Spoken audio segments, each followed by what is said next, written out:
मेहनत मजदूरी करके एक लड़का अपने परिवार का भरण पोषण करता था। लेकिन एक दिन टहलते टहलते वो एक ऐसे इलाके में पहुंच जाता है जहां पर लड़कियां बहुत अच्छा मेकअप करने के बाद, कम कपड़े पहनने के बाद ग्राहकों को अपनी ओर आकर्षित करती हैं। और तभी वो लड़का उन सीढ़ियों को चढ़कर सीधा पहुंच जाता है कोठे पर, और वहां जाकर देखता है तो एक से बढ़कर एक लड़की है जिन्होंने अपने तन पर उम्मीद से भी कम कपड़े पहने हुए थे। उन लड़कियों को देखने के बाद वो लड़का न केवल आकर्षित होता है बल्कि उनमें सिर्फ सिलेक्शन करने की कोशिश कर रहा था कि मैं किसके साथ जाऊं। तभी एक और लड़की की वहां पर अचानक से एंट्री होती है। उस लड़की को जब वो देखता है तो उसकी आंखें खुली की खुली रह जाती हैं। साथ ही वो लड़की उस लड़के को देखती है तो उसकी भी आंखें खुली की खुली रह जाती हैं। दरअसल वो दोनों एक दूसरे के रिश्ते में भाई बहन लगते थे, और वो लड़का अपनी ही बहन को उस कोठे पर देखकर बहुत ज़्यादा आश्चर्यचकित था, परेशान था ये सोचकर कि ये यहाँ कैसे आई, यहाँ क्या कर रही है। उसके मन में बहुत सारे सवाल थे, और इन सवालों का जवाब जानने के लिए उसने किसी और लड़की के साथ जाने की बजाय अपनी ही बहन के साथ जाना स्वीकार किया और कहा कि मुझे इस लड़की के साथ जाना है। वो लड़की जब उस लड़के को अपने कमरे में लेके जाती है तब वो अपनी आपबीती जो बताती है, तो उसे सुनने के बाद वो लड़का बैठकर वहाँ रोने लगता है। उसके बाद जो उस लड़के ने किया था वो वाकई अपने आप में बहुत ही शानदार होता है, जिसकी प्रशंसा कई अखबारों में बहुत अच्छे से की गई थी। आदाब, नमस्कार, सत श्री अकाल। मैं उस्मान सैफ़ी। आज की जो सच्ची घटना ये शुरू होती है, दरअसल एक लड़का है जो कि पश्चिमी बंगाल के 24 परगना क्षेत्र का रहने वाला। वो लड़का उत्तर प्रदेश के ज़िला मुजफ्फरनगर में एक सर्राफ के यहाँ पर नौकरी करता था। बात कर रहा हूँ 2 दिसंबर 2017 की। उस लड़के को उस सर्राफ के जो मालिक है उसने कहा कि तुम्हें मेरठ में जो सर्राफा है वहाँ पर जाना है। एक निश्चित दुकान पर उसको भेजा जाता है। जब 2 दिसंबर को ये लड़का चला था मुजफ्फरनगर से मेरठ के लिए, तो इसको जाना है सर्राफा बाज़ार में, लेकिन उसको कबाड़ी बाज़ार से होकर गुजरना है। कबाड़ी बाज़ार को रेड लाइट एरिया भी कहते हैं। और जैसे ही उस रेड लाइट एरिया से गुजर रहा है, उस लड़के की नज़र जो उस दुकानों के ऊपर बने हुए मकानों पर पहुंचती है, वहां से झांकती हुई लड़कियों पर पहुंचती है। तो उन लड़कियों को देखकर वो बहुत ज़्यादा आकर्षित होता है। कितनी ही लड़कियां ऐसी होती हैं जो हाथ हिलाकर इशारा कर रही थीं, अपनी तरफ बुलाने की उससे अपील कर रही थीं। वही नहीं, वो आसपास में जब देखता है तो और न जाने कितने ऐसे आदमी वहाँ से गुजर रहे थे। उन गुजरते हुए लोगों को देखकर भी वो महिलाएं, वो लड़कियां उन्हें इशारा कर रही थी ताकि वो आएँ, उस तंग गलियों से, तंग सीढ़ियों से चढ़कर वो ऊपर आएँ और उनके साथ वक्त बिताएं।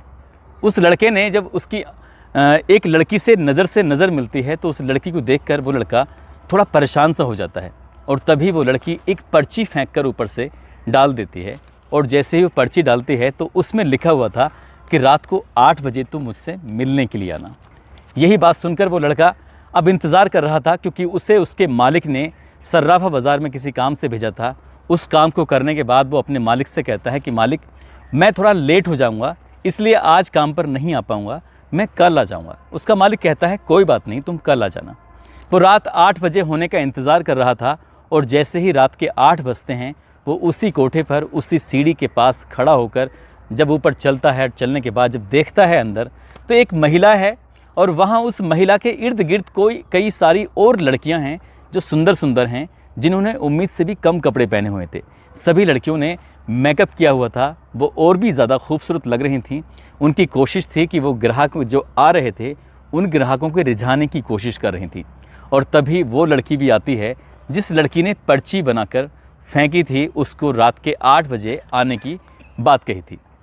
दरअसल वो लड़की भी तभी आ जाती है, और उस लड़की को देखने के बाद वो लड़का कहता है कि मुझे इसके साथ जाना है। दरअसल उस लड़की का नाम होता है सबीना। उस सबीना को देखकर वो एकदम से उसका चेहरा खिल जाता है, चमक जाता है। लेकिन उसको अफसोस भी हो रहा था। वो जो लड़की होती है सबीना, वो कोई और नहीं बल्कि उसकी रिश्ते में लगने वाली बहन थी। वो लड़का ये नहीं जानता था कि सबीना यहाँ क्या कर रही है।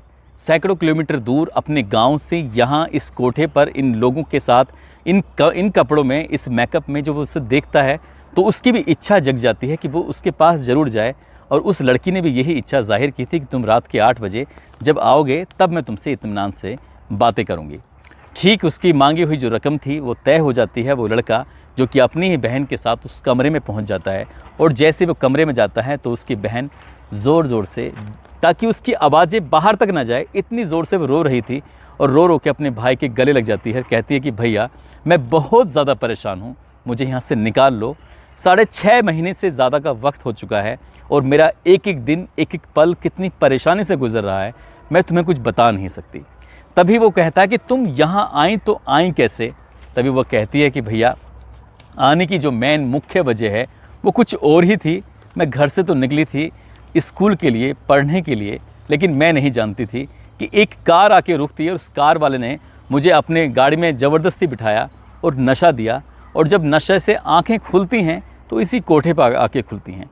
शुरू के 15 दिन तो बहुत ही बुरे, बहुत ही परेशानी वाले बीतते हैं, लेकिन उसके बाद इन्होंने जो मेरे साथ जो किया है वो शायद किसी भी बहन बेटी के साथ नहीं होना चाहिए। उस कोठे पे जो ग्राहक आते थे, उन ग्राहकों को रिझाने के लिए वो लड़की हमेशा तैयार कर दी जाती थी और उनके साथ वो वक्त बिताती थी। जो ग्राहक आते थे, जो पैसे देते थे, उन पैसों से वो अपने पास भी कुछ थोड़े बहुत रह पाते होंगे, बाकी ज़्यादातर पैसे वो उस मालकिन जो होती थी उस कोठे की, वहाँ तक पहुँच जाते थे। यहाँ बातचीत का सिलसिला चल ही रहा था, लेकिन अचानक ही दरवाज़ा फिर से खुल जाता है और दरवाज़ा को जब खुलता है तो वो वाकई बहुत भयानक होता है।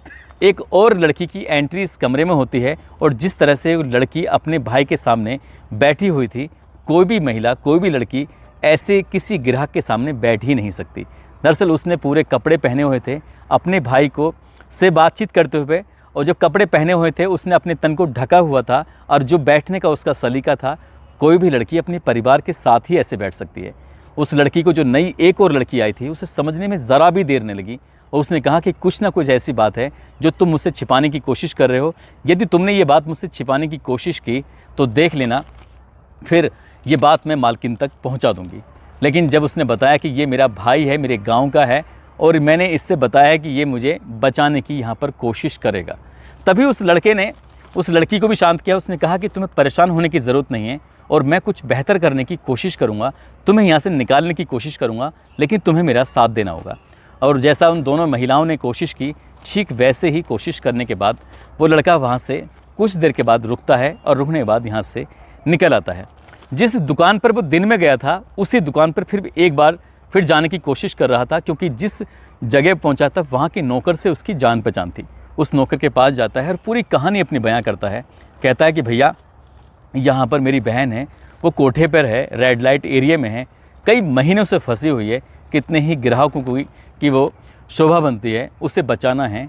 तब वो लड़का उस लड़की को लेकर उस लड़के को लेकर सीधा पहुंचता है नज़दीकी पुलिस स्टेशन और वहां मिलती हैं SHO रश्मि चौधरी, साथ ही DSP संजीव देशवाल होते हैं। और इस जिले की उस दिनों कमान संभाली हुई थी SSP मंजिल सैनी ने। और तभी आदेश दिया जाता है एंटी ह्यूमन ट्रैफिकिंग यूनिट को, और यहाँ से एक टीम गठित की जाती है। और टीम गठित करने के बाद अब यहाँ पर रेड डाली जाती है। जब रेड पड़ती है, रेड पड़ने के बाद कई सारी लड़कियाँ थी जो यहाँ से निकाली जाती हैं, और इन्हीं में से एक लड़की निकल के आती है। उस लड़की ने जो एक पत्रकार होती हैं, उस पत्रकार को जो अपनी कहानी सुनाई, उस कहानी को सुनने के बाद शायद आप भी हैरान रह जाएंगे। लेकिन ये जो लड़की थी सबीना, उस सबीना ने जाकर अपनी पूरी कहानी बताई, किस तरह से उसके भाई ने उसकी जान बचाई। इसके बाद यहाँ से उस लड़के ने अपने गाँव में फ़ोन किया था और उसके घर वाले, उसके परिवार वाले अपनी बेटी को देखकर ज़ोर ज़ोर से रोने लगते हैं, बिलखने लगते हैं। और ये कहानी जब अखबारों के माध्यम से लोगों को पता चलती है तो वाकई हैरानी ही होती है। लेकिन एक कहानी इसके बाद और शुरू होती है, वो कहानी भी कहीं ना कहीं परेशान करने वाली थी। दरअसल ये कहानी थी एक पश्चिमी बांग्लादेश का एक ज़िला है बोगरा, और इसी ज़िले में एक लड़की होती है जिसका नाम होता है शकीला। दरअसल पहली लड़की का नाम भी काल्पनिक था और दूसरी लड़की का नाम भी काल्पनिक ही है, क्योंकि उनकी पहचान बताना उनके लिए सही नहीं होगा, उनके परिवार के लिए सही नहीं होगा। ये लड़की अपने अभी कुछ दिन पहले ही उसकी शादी हुई थी, उसको एक प्यारा सा बेटा भी था। वो अपनी ही एक सहेली के साथ गई थी कहीं बाज़ार में किसी काम से, और जब बाज़ार से वापस लौट रहे थे तो वो लड़की गलती से एक गलत गाड़ी में जाकर बैठ जाती है। और गलत गाड़ी में बैठ जाती है क्योंकि शाम का समय था, और वो गाड़ी जब उसके उस घर से, उस इलाके से कहीं दूर चली जाती है, तब उसे समझ में आता है कि वो कहीं दूसरी जगह पहुंच चुकी है। और वहाँ से जब दूसरी जगह पहुंच जाती है तो उस गाड़ी को छोड़कर वो उतर जाती है और पैदल ही सफ़र करने लगती है। तब तक काफ़ी रात हो चुकी थी, जंगल का एरिया था। उस जंगल के एरिया में उसको एक व्यक्ति मिलता है, उससे बहन करके बात कर रहा था कि बहन तुम यहाँ इस जंगल के इलाके में कर क्या रही हो, क्या बात है, तुम्हें यहाँ नहीं होना चाहिए था, ये इलाका बहुत ज़्यादा ख़राब है, बहुत ज़्यादा ख़तरनाक है। तभी वो लड़की कहती है कि भैया मैं करूँ तो क्या करूँ। तो कहता है कि तुम परेशान मत हो, तुम मुझे अपना घर बताओ, अपना इलाका बताओ, मैं तुम्हें तुम्हारे घर तक छोड़ देता हूँ। वो व्यक्ति उसको अपने साथ लेके जाता है और ले जाने के बाद वो उस रात का सफ़र करते करते उसने उसे कुछ खाने का सामान दिया और लड़की उसे कुछ सामान खाते ही बेहोश हो जाती है। उसकी फिर आंखें नहीं खुलती। आंखें खुलती हैं तो अपना देश छोड़कर दूसरे देश यानी कि इंडिया पहुंच जाती है और इंडिया में भी वो कोलकाता में रहती है। और कोलकाता में उसको लगातार एक ही घर के अंदर, एक ही कमरे के अंदर 3 दिन लगातार रखा जाता है। वहाँ खाने को कम मिलता था और लाल रंग की गोलियाँ थी, वो नशे की गोलियाँ बहुत ज़्यादा मिलती थी। वो लड़की समझ नहीं पा रही थी कि जब भी उसकी आँख खुलती थी तभी उसे पानी के साथ वो गोलियाँ देते थे। वो कुछ बोलने की कोशिश करते थे तो बेवजह उसको पीटना शुरू कर दिया करते थे। उसके मुंह से कोई आवाज़ निकलने भी नहीं दे रहे थे। वो इतने जालिम तरीके से उसके साथ पेश आ रहे थे। वो लड़की इतनी बुरी तरह से डर जाती है। उसको बताया जाता है कि अब तुम बांग्लादेश में नहीं हो बल्कि इंडिया में हो। यदि तुमने यहाँ से भागने की कोशिश की तो पुलिस तुम्हें पकड़ लेगी और पकड़ने के बाद दूसरे देश में बिना किसी पासपोर्ट के, बिना किसी वीज़ा के तुम्हें एंट्री करने में जेल हो जाएगी और हमेशा हमेशा के लिए तुम जेल में सड़ती रहोगी।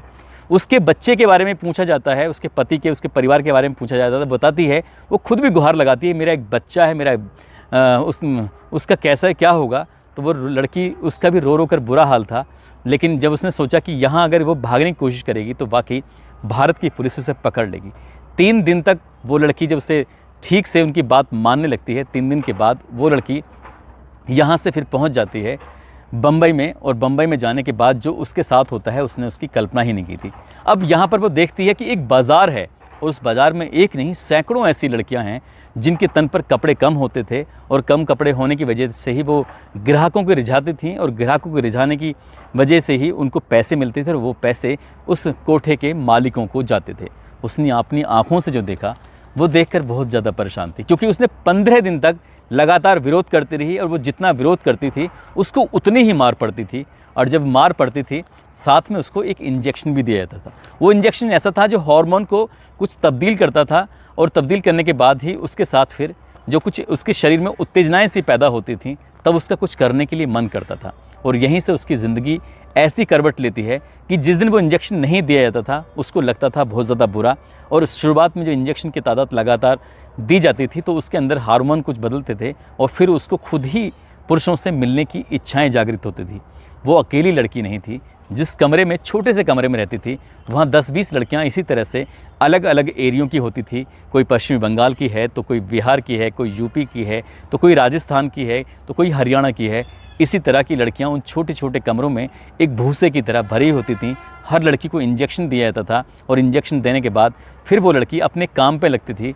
काम भी ऐसा जिसको देखकर शायद सुनकर आपकी भी रोंगटे खड़े हो जाएंगे। एक एक लड़की से सुबह 10 बजे से लेकर रात 11 बजे तक कभी 80 लोग मिलते थे तो कभी 100 लोग मिलते थे, कभी 130 लोग मिलते थे, कभी कभी संख्या कम रहती थी, कभी ज़्यादा रहती थी।